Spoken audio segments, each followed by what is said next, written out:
झारखंड की राजधानी रांची से 32 किलोमीटर दूर पहाड़ियों की तलहटी में बसे ओरमांझी ब्लॉक के गांव आरा और केरम। चारों तरफ हरियाली, योजनाबद्ध बनी जल संरचनाएं, हो रहे नवनिर्माण, पाठशाला में शिक्षा, महिलाओं की सामूहिक जागरूकता, पशुओं के लिए शेड आदि की उचित व्यवस्था। कुल मिलाकर गांव आरा और केरम में जीवन की खुशहाल स्थिति। और अब बात अतीत की। 1 वर्ष पहले यही ग्रामीण क्षेत्र सूखाग्रस्त था। कारण था वर्षा जल के संरक्षण का उचित प्रबंधन न होना। बदलाव का कारण बनी प्रशासन की सक्रियता, ग्रामीणों की इच्छा शक्ति और महात्मा गांधी नरेगा। हमारा पूरा राज्य एक फसला है।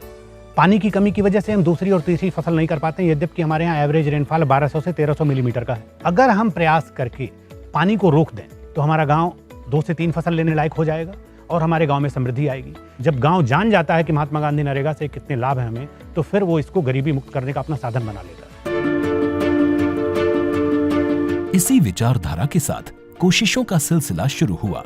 ग्रामवासियों को ग्राम सभा की मीटिंग में आने के लिए प्रेरित करते हुए सामूहिक सहयोग से विकास पर बल दिया गया। संकल्प लिया गया नशा मुक्त गांव का। निर्धन तबके के ग्रामीणों ने अपनी समस्याओं और जरूरतों को ग्राम सभा के सामने रखा।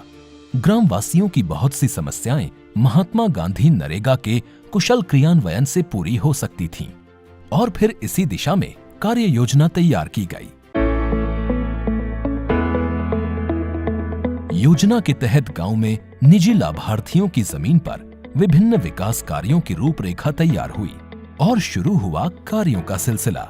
वृक्षारोपण के लिए पौध लगाना, ट्रेंच, कुएं व अन्य जल संरचनाओं का निर्माण, दीर्घकालीन जल संग्रहण के लिए डैम का निर्माण, आंगनबाड़ी का निर्माण और सामुदायिक उपयोग के अन्य निर्माणों ने गति पकड़ी। देखते ही देखते गांव की तस्वीर बदल गई। महात्मा गांधी नरेगा से लाभ मिला गांव के निर्धन किसान अर्जुन को। ये जमीन आम का बागवानी जो देख रहे हैं, यहाँ पर आम बागवानी 1 एकड़ है, उसमें 112 पौधा है।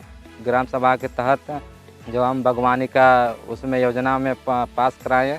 आम बागवानी से मेरा आय इनकम भी बढ़ रहा है। अर्जुन के समान ही जितेंद्र पान के खेत में भी फलदार पौध अपना आकार लेने लगे हैं।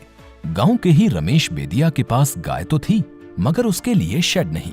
शेड जब नहीं बने थे तो घर परिवार में काफ़ी जो है सो गरीबी का जो है सो दयनीय स्थिति था। लेकिन जैसे ही शेड बना, मेरे पास 2 भैंसा थे। भैंसा बेच करके मैं गाय खरीदा और एक गाय से मैं 2 साल के अंदर में अभी 6 गाय हैं। सुबह शाम लगभग 50 से 55 लीटर दूध होती है। और जो गरीबी मेरे माँ पिताजी लोग देखे थे, आज वो गरीबी से मैं कहीं न कहीं ऊपर उठ आया हूँ। गाँव के गरीब सूरज करमाली को भी सुअर पालन हेतु शेड निर्माण के लिए महात्मा गांधी नरेगा से सहायता मिली है। पहले तो सर जैसे तैसे जो है सुअर हम लोग पालते थे, लेकिन जब एक मनरेगा से 65,000 का शेड मिला तो अभी मेरे पास टोटल 25 सुअर है। अभी शेड मिला तो कोई दिक्कत नहीं हो पाती है। आरा और केरम गांव की महिलाएं आज अपने अधिकारों के लिए सजग हैं और सखी मंडल में शामिल हो अपनी समस्याओं के हल तलाश रही हैं। और अब गांव आरा और केरम में महात्मा गांधी नरेगा के कारण बदलाव की दास्तान गांव के प्रधान गोपाल राम बेदिया से। जो हम लोग जल संरक्षण का जो कार्य किए हैं, तो हम लोग का 72 डोभा का निर्माण हुआ, 25 कूप का निर्माण हुआ है। गाय शेड, बकरी शेड, सुअर शेड, मुर्गी शेड, तो 84 शेड का निर्माण हुआ है। करीब 10 एकड़ में आपका आम बागवानी भी लगा है। हमको लगता है कि मनरेगा ही एकमात्र सहारा है यहाँ के लोगों का, जो उसमें जुड़कर और सभी लोग अपना खुशहाल जीवन बिता रहे हैं।